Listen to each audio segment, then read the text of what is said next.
You can't see it or touch it, but radio spectrum is one of the nation's most valuable resources, and the fight is on over who will control it. Emergency services say they need their own piece of it to save lives, but phone companies want all of it to keep up with demand for mobile services.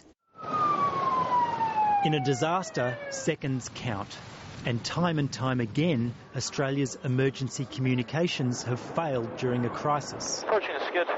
Now there's a once-in-a-lifetime auction of radio spectrum dubbed the digital dividend. If we don't get this right, if we don't get this small part of this digital dividend set aside for those that really need it at the times when we most need it, then we're putting lives at risk.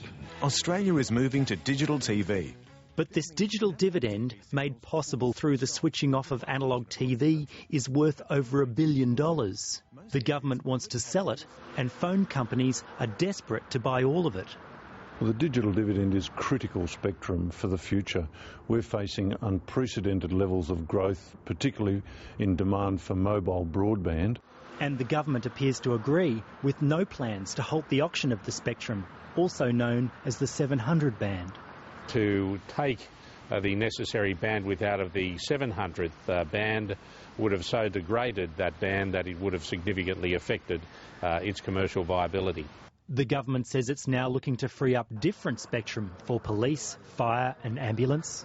It will be financially impossible that we build 15 different systems for 15 different emergency services with all these new applications. It does not make sense, no sense at all. Paul Buddha says in the long run, emergency services will most likely become customers of the mobile phone companies, just like the rest of us.